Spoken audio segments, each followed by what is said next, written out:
Dalam pertemuan tersebut, Presiden Prabowo Subianto bersama dengan sejumlah tokoh GNB membahas berbagai isu kebangsaan, mulai dari tuntutan masyarakat sipil hingga gagasan pembentukan Komisi Investigasi Independen. Tidak hanya itu, Presiden Prabowo Subianto juga menyambut positif usulan pembentukan tim khusus untuk reformasi institusi kepolisian. Juga disampaikan oleh Gerakan Nurani Bangsa perlunya evaluasi dan reformasi kepolisian yang disambut juga oleh Pak Presiden akan segera membentuk tim atau komisi reformasi kepolisian. Saya kira ini juga atas tuntutan dari masyarakat yang cukup banyak.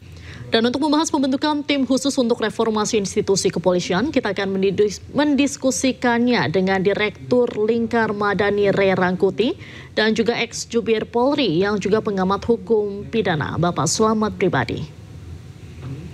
Selamat malam, Bapak-Bapak. Selamat malam. Baik, saya akan ke Bung Ray terlebih dahulu. Bung Ray, Presiden Prabowo ini kan sudah menyetujui pembentukan tim khusus untuk reformasi Polri. Mesti mulai dari mana nih reformasinya, Bung Ray? Saya kira reformasi institusi polisi ini cukup pelik dan cukup berat ya, karena tema besarnya itu menyangkut dua hal. Pertama, reformasi institusi polisinya sendiri, dan yang kedua menyangkut dengan reformasi kultur di lingkungan kepolisian gitu.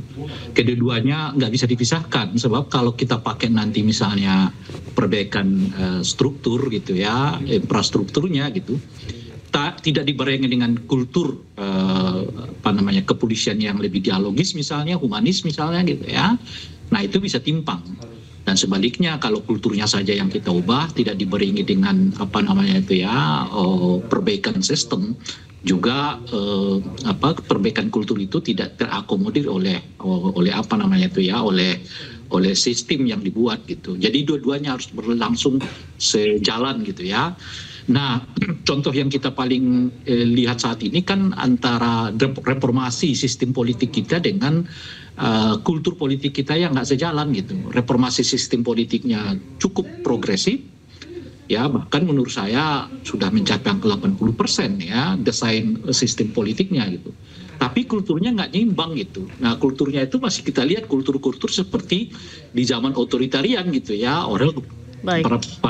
Para kritikus misalnya dengan sangat mudah dipolisikan, ada tentara yang justru sibuk nyari-nyari YouTuber gitu loh ya kan, dan yang paling parah itu ya flexing ya dan sebagainya gitu. Itu menunjukkan kepada kita antara desain atau reformasi sistem politik dengan reformasi kultur politiknya nggak sejalan gitu. Nah, oleh karena itu pengalaman di bidang politik ini jangan sampai juga dibawa ke reformasi institusi polisi. Oleh karena itu dua-duanya harus dilakukan, baik reformasi institusinya maupun reformasi kulturnya di dalam institusi polisi gitu. Baik, Bung Ray. Pak Slamet, saat ini kan publik juga menyoroti maraknya tindakan represif aparat ketika berhadapan dengan massa, seperti salah satunya yang tadi disampaikan oleh Bung Ray. Banyak yang menilai ini kan memang sudah mengakar jadi kultur atau budaya di tubuh Polri. Tanggapannya seperti apa? Apa yang mesti dibenahi nih, Pak Slamet? Iya, saya sependapat tuh dengan Bung Ray. Di kepolisian itu yang harus direformasi adalah instrumental, kemudian kultural, kemudian yang lain adalah struktural. Tadi Bung Ray menyoroti tentang struktur dan kultur. Kenapa kultur paling berat? Saya sangat sependapat dengan beliau. Karena polisi ini adalah anak kandung masyarakat, rakyat. Kemudian apa yang ada di polisi itu ada di masyarakat. Apa yang ada di masyarakat itu ada di kepolisian. Jadi perubahan untuk mencapai kultur yang benar-benar ideal itu harus bermuara, harus semuanya dirubah. Di dalam tulisan saya bahwa membangun hukum itu ada 3. Regulasi dibangun, kemudian penegak hukum dibangun, budaya hukum juga dibangun. Artinya tiga-tiganya ini harus bergerak secara bersamaan. Sebetulnya reformasi Polri ini sudah dilakukan yang sangat mendasar ketika pemerintahan Gus Dur. Hingga kemudian ada Kepres 89, kemudian muncul TAP MPR nomor 6, Kepres nomor 89 tahun 2000, kemudian ada TAP MPR nomor 6 dan nomor 7 tahun 2010, tahun 2000 juga tentang pemisahan TNI Polri dan peran TNI dan peran Polri. Artinya reformasi itu sudah dilakukan pada saat pemerintahan Gus Dur. Namun Polri saat ini berada di lingkungan kultur masyarakat. Baik. Apa yang ada, saya ulang, apa yang ada di masyarakat, apa yang ada di Polri itu hampir ada semuanya di situ itu, Mas. Baik. Bung Rey, kalau Anda memandangnya masalah di Polri ini sebetulnya di instrumennya, kapasitas anggotanya, atau penerapannya di lapangan, atau ketiganya nih Bung Rey? Ya, tiga-tiganya, jumlahnya, kemudian juga peralatannya, pengawasannya, gitu ya, teknikalnya, gitu, semuanya memang, gitu. Anda bisa bayangkan jumlah kepolisian kita, seingat saya nggak lebih dari 420 ribuan sekian, dibandingkan dengan jumlah penduduk kita yang sudah mencapai hampir 280 juta.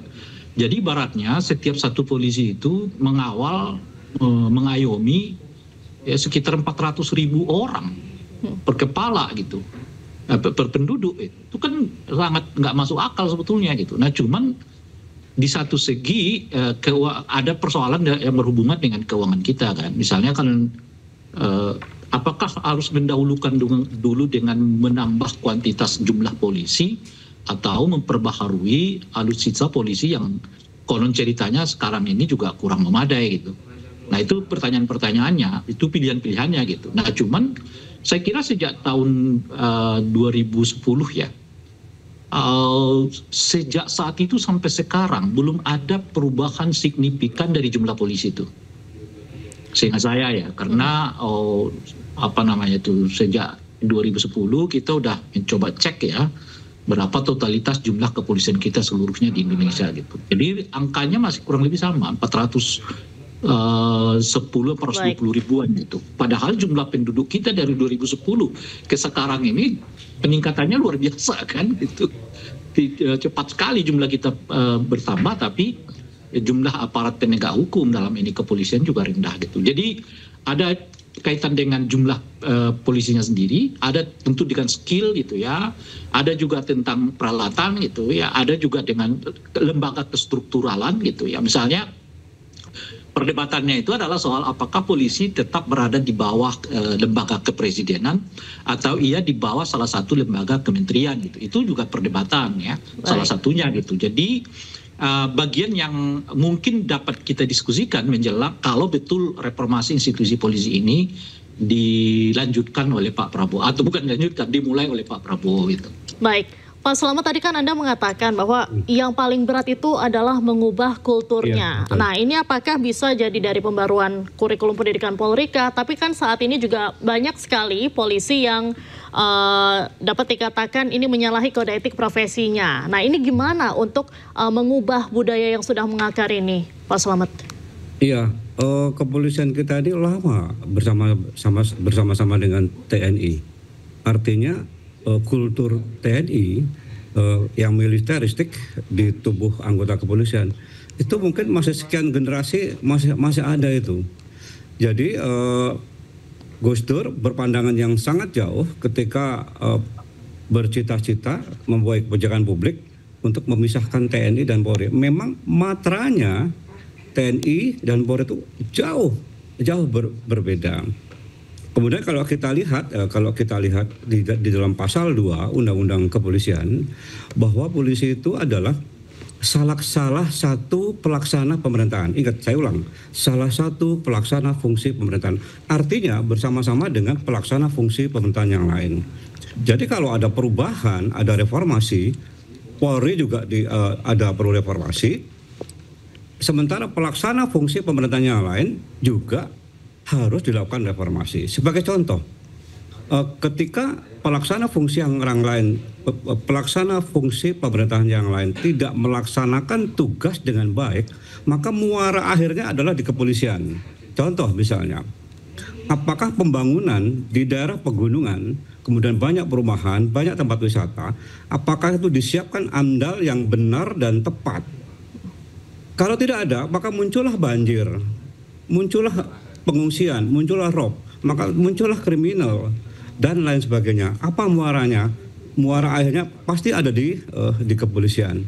Itu baru satu contoh. Contoh yang lain misalnya, ketika dalam satu ruas jalan, jalannya hancur sekali, selama berbulan tidak diperbaiki. Dampaknya adalah banyak kecelakaan, banyak musibah di situ. Masyarakat banyak menjadi korban. Artinya, Pak Ray, artinya penyiar, artinya reformasi itu harus bersama-sama dengan pelaksana fungsi pemerintahan yang lain. Karena apa? Ketika pelaksana fungsi pemerintahan yang lain sudah oke, maka tugas kepolisian juga akan menjadi oke. Antara satu pelaksana dengan pelaksana yang lain adalah saling berkaitan. Itu Mbak Yandra. Bang Bung Rey, bagaimana nih harapannya dengan Presiden Prabowo yang saat ini kan sudah menyetujui, apakah selanjutnya reformasi kepolisian ini realistis untuk dilaksanakan? Kalau ditanya realistis atau tidak, sangat-sangat realistis gitu. Karena itu tadi saya sering kali menyebut di era reformasi ini rasanya tinggal dua tuh institusi negara yang belum kesentuh sama sekali, bukan sama sekali ya, belum kesentuh total tuh terkait dengan reformasi, yaitu kejaksaan dan juga kepolisian. Dan keberhasilan kita mereformasi polisi itu kan lebih pada aspek memisahkannya dari TNI, lalu membentuknya sebagai lembaga yang agak ragu-ragu gitu di lapangannya gitu. Saya sering kali mengistilahkannya dengan istilah begini, polisi ini kalau berhadapan dengan rakyat dia merasa tentara, tapi kalau berhadapan dengan tentara dia merasa dirinya adalah polisi gitu loh. Jadi agak tanggung-tanggung gitu. Nah kan kalau berhadapan dengan rakyat kelihatan jiwa militernya jauh lebih kuat ketimbang jiwa kepolisiannya gitu. Baik. Tapi kalau berhadapan dengan polisi, mereka ngakunya adalah berhadapan dengan tentara, mereka ngakunya adalah sipil gitu loh.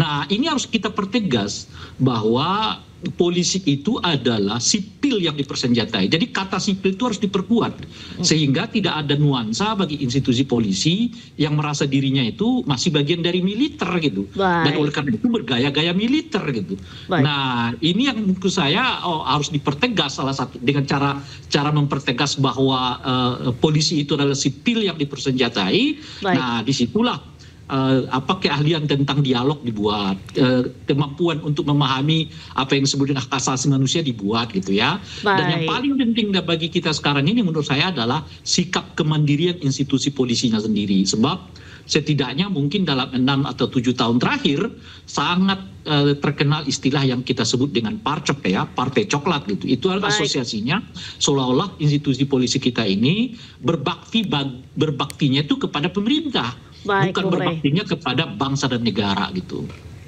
Baik, Bung Rey, terima kasih atas sudah bergabung dengan iNewsroom dan juga Pak Slamet sudah bergabung dengan iNewsroom malam hari ini. Baik. Ya, silakan Bapak. Mungkin bisa juga untuk Bung Rey. Saya harap Bung Rey, pemerintah itu tidak memberikan tugas-tugas di luar tugas pokok. Persis. Ya, di luar tugas pokok. Sehingga apa yang terjadi, Bung Rey, bahan penyiar, bahwa ketika diberikan banyak tugas di luar tugas pokok, maka tugas pokoknya menjadi lupa. Nah, betul. Dikit saja dari saya. Betul. Setuju Pak Slamet. Baik. Terima kasih banyak Pak Slamet dan Bung Rey sudah bergabung dengan iNewsroom malam hari ini. Salam sehat selalu Bapak-bapak. Pemirsa, Wakil Ketua DPR RI Sufmi Dasko Ahmad membantah telah menerima surat Presiden atau Surpres mengenai pergantian Kapolri. Menurutnya hingga saat ini pihaknya belum menerima surprise tersebut.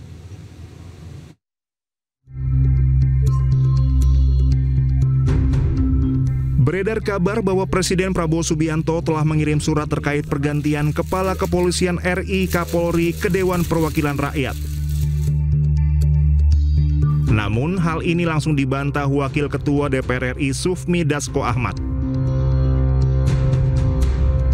Menurut Sufmi Dasko, hingga saat ini pimpinan DPR RI belum menerima surat Presiden atau Surpres mengenai pergantian Kapolri.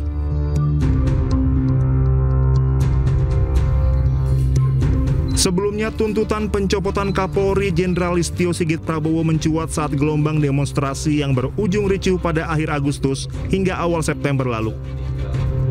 Sejumlah pihak menyorot soal keamanan dan pengamanan hingga korban jiwa yang ditimbulkan akibat unjuk rasa tersebut.